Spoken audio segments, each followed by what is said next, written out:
You don't forget a sound like that, not because it's loud, but because it waits. The first report came from a woman who said the noise didn't just happen. It responded. She would sit up in bed, and it would stop. She would lie back down, and it would start again. What people didn't know at the time was that the sound wasn't coming from the house at all. My name is Rafe Quinn. I've spent most of my life listening to people explain things they can't make sense of. And I can tell you this right now. When a sound knows when you're paying attention, you don't sleep through it. This case didn't start with police. It didn't start with reporters. It started in a small house, in a quiet town, with a woman lying awake at night, trying to convince herself she was alone. She told me the first sound came just after midnight. Not a bang, not a knock tap. Soft, hollow, like someone testing a wall. She lay there staring at the ceiling, waiting for it to repeat. It did, but not from the same place. One moment it sounded like it was below her bed. The next, like it was across the room, then behind the walls. She tried to trace it, count it, predict it. She couldn't. And that was the part that scared her most, because houses make noise all the time. Pipes expand, wood shifts, but those sounds don't move. This one did. She lived there with her daughter. Just the two of them. Her husband had died years earlier, a sudden death, the kind that leaves rooms feeling unfinished. When she told me about that night, she didn't talk about fear at first. She talked about absence. She said the strangest thought crossed her mind as she lay there listening, that if her husband were still alive, she would have told him to go check it out and stayed in bed. The tapping stopped. Just like that, no fade, no warning, silence. She told herself it was nothing, that fear fills in gaps when you let it. She lay back down, and right as sleep started to take her, the tapping came back, closer, sharper, almost impatient. That's when she got out of bed. Here's the detail most people ignore. She didn't grab a weapon, didn't call for help. She listened, and the moment her feet touched the floor, the sound stopped again. That's when the thought hit her. Whatever this is, it knows I'm moving. She stood there in the dark, heart racing, listening to nothing. And in that silence, she made the decision that would haunt her later. She went back to bed. When morning came, everything looked normal. Her daughter was downstairs. I'll leave, laughing, no signs of a break-in. If the story ended there, it would have stayed a bad night. But it didn't, because the sound came back in daylight. And this time, someone else heard it too. By the time the sun was up, she had already decided something. If the sound came back, she wouldn't panic. She wouldn't imagine things. She would treat it like a problem with a solution. That's what people do when they're tired of being afraid. Her daughter was already awake, downstairs in the kitchen, moving slowly. She had been sick recently. Nothing serious, just the kind of illness that drains you for weeks and leaves you weak even after the fever breaks. When the woman saw her, standing there, alive and normal, something inside her loosened. The night hadn't followed her into the morgue. At least, that's what she told herself. They talked about ordinary things, food, chores, what needed to be done that day.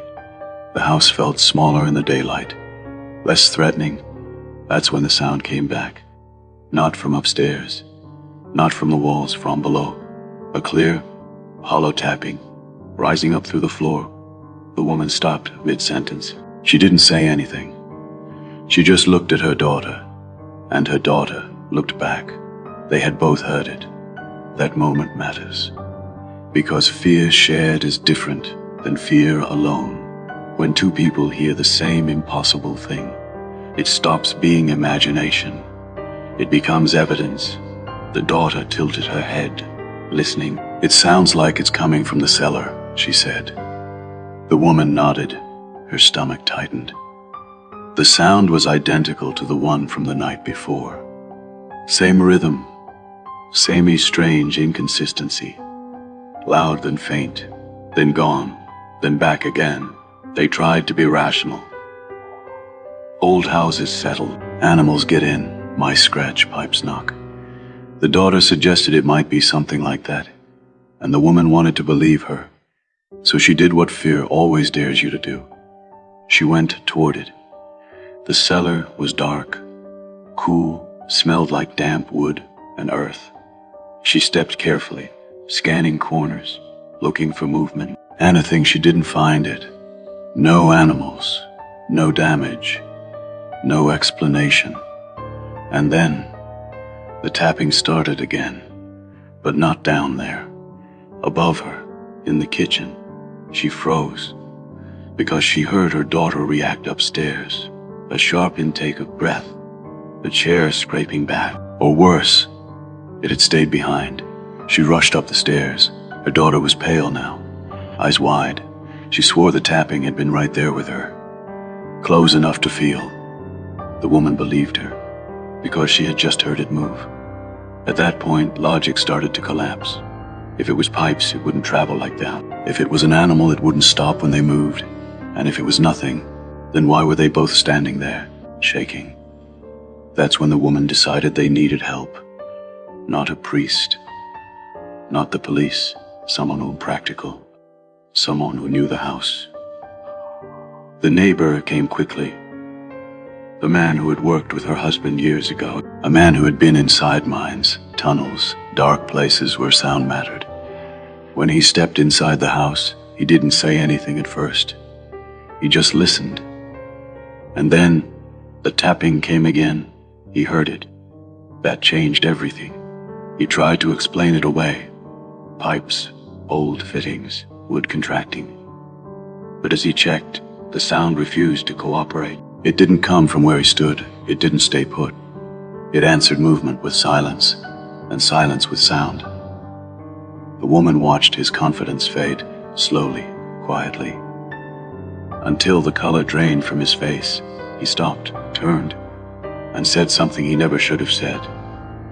Something that had nothing to do with the house, something buried in memory. He said the sound reminded him of trapped men, tapping on stone, in the dark, waiting to be heard, waiting to be saved. And then he left. That was the moment the house stopped being a house. It became a question, and questions, when left unanswered, tend to grow. By the end of that day, the sound was no longer private. Other people heard it. Neighbors, even strangers who came just to listen. And the more people heard it, the more certain everyone became. They weren't dealing with a problem. They were dealing with a presence. And this is where the story usually ends. With belief, with fear, with something unexplained. But that's not where I step in. Because when everyone agrees too quickly on an answer, that's when I start looking for what they missed. By the second night, the sound had a schedule. Not a precise one, but enough to make people wait for it. That's how rumors turn into certainty. Neighbors started stopping by. At first, it was concern, then curiosity. People stood in the kitchen, the cellar, the hallway, listening. And eventually, the tapping came. Sometimes faint, sometimes sharp, sometimes right beneath their feet. And every single time it did, the room went silent. Because no one wanted to be the first to explain it. What happens next is predictable. Someone mentions spirits. Someone else remembers a story. And once a story fits the fear, it spreads faster than the truth ever could. The woman noticed something strange. The more people talked about the sound being something else, the less anyone tried to understand it. No one timed it. No one tracked where it happened most. They didn't ask how. They just asked who. That's how belief works. It doesn't need evidence. It just needs agreement. By the third day, the story had left the house. It moved through town like smoke. People said the tapping meant someone was trying to communicate. Others said it was unfinished business. Some whispered the husband's name. The woman never said it out loud, but she thought it. I've seen this pattern before. When grief meets fear, logic becomes optional. That's when reporters arrived. Not investigators, observers. They stood where the sound had been heard and waited, and when it came, they wrote it down. Not where it came from, not how it moved, just that it happened. The tapping never performed on command. It never responded to questions, but it did respond to attention. Crowded rooms stayed quiet. Small moments triggered it. That detail matters. The daughter started sleeping poorly. She complained of exhaustion, of dizziness. She said sometimes her muscles felt restless, like they wouldn't stay still. Her mother chalked it up to stress. Everyone did. No one wanted another explanation. On the fourth night, the tapping moved closer than ever before. Not below. Right beneath the kitchen table. So close that the vibration could be felt through the floor. The conversation stopped instantly. That's when the woman leaned back in her chair. Not in fear, but in instinct. She didn't hear anything new. She saw something. Something small. Something ordinary. Something no one had been watching. The daughter's foot, not tapping on purpose, not even rhythmically, just enough to make contact, enough to make sound, enough to echo. At first, the woman didn't believe her eyes, because the explanation was too simple, too human, too disappointing. She watched longer, waited for the sound, and when it came again, samey timing, samey pause, same inconsistency. The room went quiet for a different reason this time, because suddenly there was no mystery left to protect. The daughter didn't know she was doing it. That's the part people struggle with. Her body was moving without permission. A condition that causes involuntary motion, a leftover complication from an illness no one thought mattered anymore. The sound had never moved through the house. They had moved around it. Once you see it, you can't unsee it. Every memory shifts. Every fear rewrites itself. The tapping stopped. Not because it was finished, but because it was finally understood. This wasn't a haunting. It was something more unsettling, because it meant the danger hadn't been outside the house at all. It had been inside a body. And here's the part that stays with me. Dozens of people heard the sound. Professionals, neighbors, reporters. Not one of them thought to look down. That's why I tell this story. Not because of what frightened them, but because of what everyone missed when the tapping stopped. The house didn't feel relieved. It felt exposed, like a curtain had been pulled back on something no one wanted to see too clearly. The visitors stopped coming first. Curiosity evaporates when mystery does.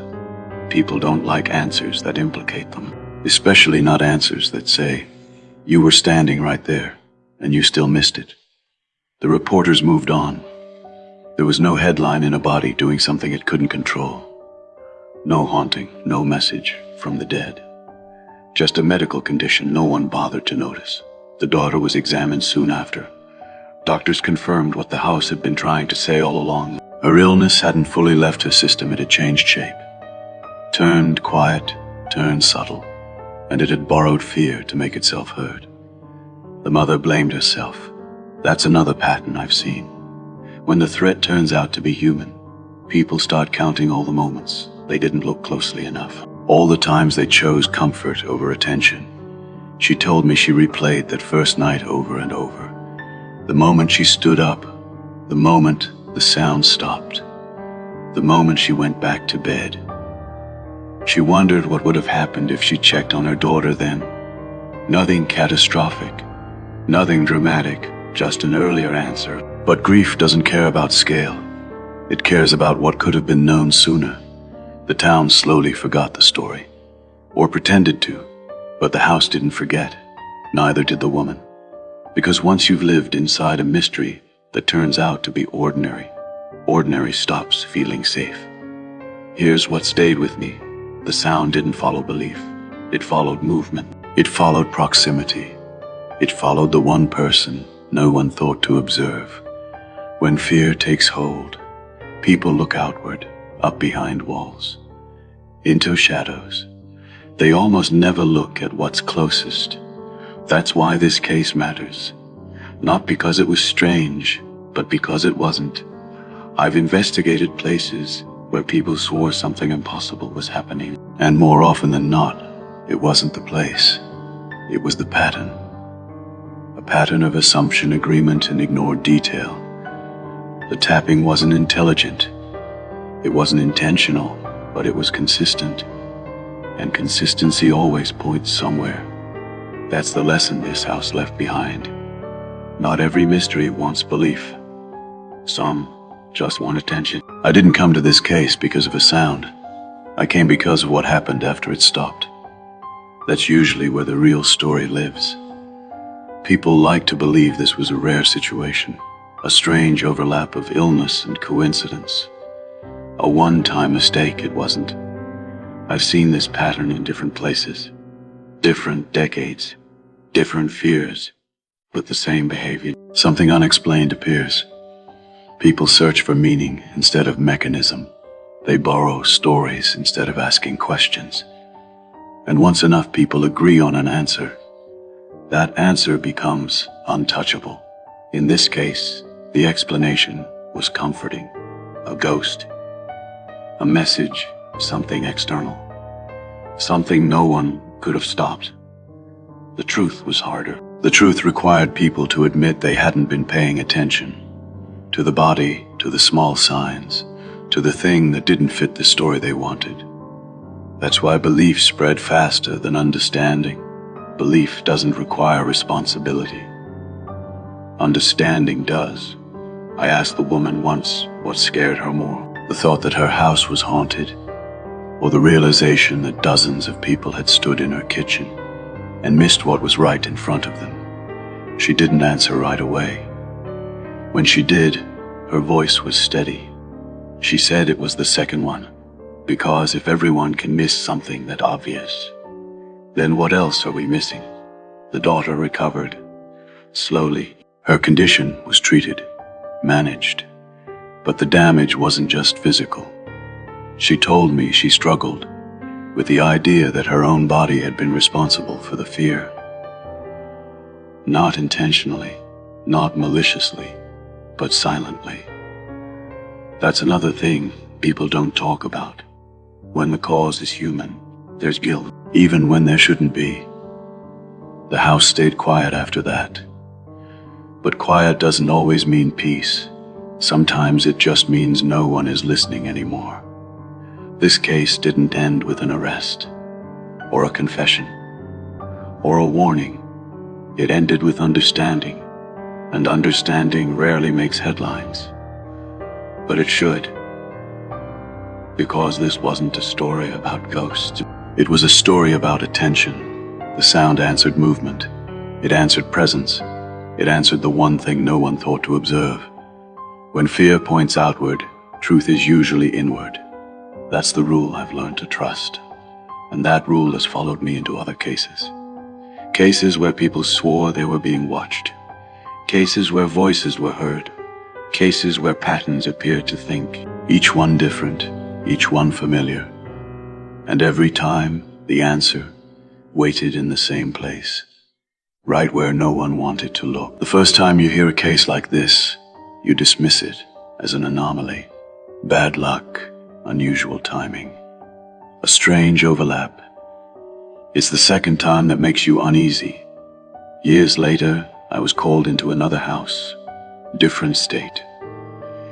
Different family, Sami complaint, a sound that didn't belong. This one wasn't tapping, it was knocking, slow, deliberate. Always 3 knocks. The family swore it came from the hallway, then the ceiling, then the guest room. Every time someone moved toward it, it stopped. Every time they left the room, it returned. They had checked the obvious things: animals, plumbing, structural issue. Nothing explained it. By the time I arrived, they had already decided what it was. They didn't say it out loud, but they didn't need to. Fear has a way of filling silence with the same words every time. I asked them to walk me through the night it started. Not what they felt. Not what they believed. What they did. That's when I noticed the pattern. The sound never occurred when the house was empty. Never occurred when people were standing still. It only appeared during movement transitions. Moments when attention shifted. I asked them to sit. Not to listen, to wait. Minutes passed. Nothing. Then someone adjusted their position, shifted weight. A chair leg scraped the floor, and the knock came back, from the hallway. I didn't look at the walls. I didn't look at the ceiling. I looked at them. One of them was rubbing their wrist. A nervous habit, a repetitive motion. Metal bracelet, wooden armrest, tap tap. They hadn't felt it. They hadn't noticed it, but the house had. That's the part people don't like. When the explanation doesn't come from outside, when it comes from the body, from habit, from stress, from something so familiar it becomes invisible. The family didn't argue when I showed them. They went quiet because deep down, they already knew this wasn't a haunting. It was a feedback loop, fear amplifying movement, movement creating sound, sound feeding fear. I didn't tell them they were imagining things. They weren't. The sound was real. The source just wasn't what they wanted it to be. That's when I realized something. These cases aren't rare. They're just misfiled. People don't report them as physiological, or behavioral, or perceptual. They report them as impossible. And impossible stories travel further. That's why the first house wasn't the exception. It was the example. When I went back through the original reports, one detail stood out immediately. Not because it was dramatic, but because it was repeated and never examined. Everyone mentioned the daughter's illness, almost casually. A sore throat, fatigue, weakness that lingered longer than expected. It was always framed as background, something that explained why she was tired, never why the sound existed. That's the mistake. Illness changes how a body behaves before it changes how it feels. Small movements, restlessness, muscles that don't wait for permission. These are the things people dismiss because they don't look dangerous. The sound wasn't random. It had a signature, irregular rhythm, uneven force, no consistent location. That alone should have ruled out pipes, ruled out animals, ruled out anything mechanical. Machines repeat, bodies don't. And yet, every explanation leaned away from the human element. No one asked the daughter to sit still. No one observed her when she thought she was resting. No one noticed how often the sound appeared when she shifted position. Because attention was pointed outward, toward walls, toward ceilings, toward memory. There was another overlooked detail, one that felt insignificant at the time. The sound never happened when the daughter wasn't home, never once. Not late at night when she stayed elsewhere. Not during the brief hours she left the house. People noticed that. They just didn't question it. When belief takes over, correlation becomes decoration. Facts stop being tools. They become props. If someone had charted the timing, if someone had mapped the rooms, if someone had simply asked the wrong question, the story would have ended on the first day. But stories don't survive logic.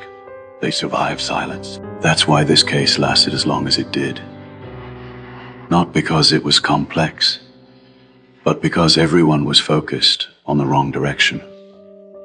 Fear doesn't blind people. Agreement does, once enough people to sound what the sound meant. No one wanted to be the person who suggested it might be simpler. And simple answers often feel insulting when fear is involved. This case didn't need experts. The kind that watches instead of listens. That's the difference between hearing a mystery and understanding one. People assume fear comes from not knowing. That's not true. Fear comes from knowing something doesn't fit and choosing not to look closer. In this case, the explanation wasn't hidden. It was visible. It was audible. It was happening in plain sight, and still, no one saw it. That's because simple truths threaten something deeper. They threaten certainty. A haunting means no one is responsible. A medical explanation means someone missed the signs. One feels tragic. The other feels negligent. When people are scared, they gravitate toward explanations that remove blame. Blame is heavier than fear. I've watched this happen over and over in houses, in hospitals, in families. When the answer suggests attention could have changed things, people stop asking questions. The mind does something strange under uncertainty. It fills gaps with familiar stories. Stories we've heard before, stories that already have a shape. Ghosts, messages, presences. Those stories come with rules. They explain silence. They explain movement. They explain why nothing makes sense. Human explanations don't do that. They force you to ask, how did we miss this? That question hurts because the answer is almost always the same. We were listening, but we weren't watching. The woman in the house trusted her instincts. So did her neighbors. So did the reporter who wrote it down. So did the man who remembered the mines. None of them were foolish. That's important. They were human. Fear narrows focus. Agreement narrows it further. Once enough people believe the same thing, contradiction feels like disrespect. That's why no one said, let's observe instead of assume. Because observation feels passive. Belief feels active. But belief doesn't solve mysteries. Attention does. The sound answered movement, not belief. Not memory, not grief. It answered motion. And motion doesn't lie. Every case I've studied that lasted too long had this in common. The truth wasn't complicated. It was inconvenient, and inconvenience is easy to ignore when fear is loud. This wasn't a story about a sound. It was a story about how quickly people stop questioning once an explanation feels emotionally complete. That's why these stories spread. Not because they're strange, but because they let people stop looking. Most cases end when the answer is found. This one didn't. It just stopped making noise. The house returned to normal. The daughter healed. The town moved on, but something had already been changed. People remember the mystery. They forget the lesson. That's why cases like this repeat. I think about this story whenever someone tells me something feels wrong, but they can't explain why. Because that feeling isn't fear. It's friction. It's the mind recognizing a pattern that hasn't fully formed yet. A contradiction waiting to be examined. In this case, the friction was dismissed, pushed aside, covered over with belief, and belief worked for a while, until the sound came too close to ignore. That's how truth usually returns, not loudly, not dramatically, but persistently. What stayed with me wasn't the tapping, it was how many people heard it, and how few people asked the right question. If one person had said, let's observe instead of interpret, this story would have ended quietly. But quiet endings don't travel. Stories with ghosts do. That's the trade people make without realizing it. They exchange understanding for meaning. Meaning feels better. Understanding takes work. This case reminds me that the most unsettling mysteries aren't supernatural. They're perceptual. They live in the space between what we notice and what we assume. The sound answered movement, and movement is something we all make, all the time, which means the real question isn't what was making the noise. It's what are we ignoring right now?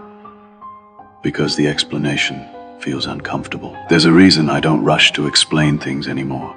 Because most of the time, the answer is already there. It's just quieter than fear. The sound in that house never wanted attention. It didn't need belief. It didn't want to be understood. as something extraordinary. It was simply a signal. And signals don't change, people do. When everyone was listening for meaning, the truth waited in movement. When everyone was looking outward, the answer stayed close. Too close. I think about how easily this could have gone differently. Not worse. Just longer if the sound hadn't moved closer. If the chair hadn't shifted. If someone hadn't leaned back at the right moment. That's all it takes sometimes. One angle. One pause. One person choosing to watch instead of imagine. Most mysteries don't survive scrutiny. They survive distraction. This case wasn't solved by expertise, or authority, or belief. It was solved by noticing something ordinary. And ordinary things don't feel important when fear is loud. That's what makes stories like this unsettling. Not because something impossible happened, but because nothing impossible had to. The house didn't lie. The sound didn't deceive. People simply listened for the wrong thing. And that's the part worth remembering, because we do this everywhere. In homes, in hospitals, in relationships. We hear something's wrong. We feel it. But instead of looking closer, we reach for explanations that let us stop looking. This case ended quietly, but it didn't end comfortably. Because once you understand it, you realize how easy it is to miss what's right in front of you. That's why I keep these records. Not to scare you, but to remind you. Sometimes the thing that answers back isn't trying to communicate. It's trying to be noticed. And once you know that, silence doesn't always mean nothing is happening. It just means no one is listening the right way.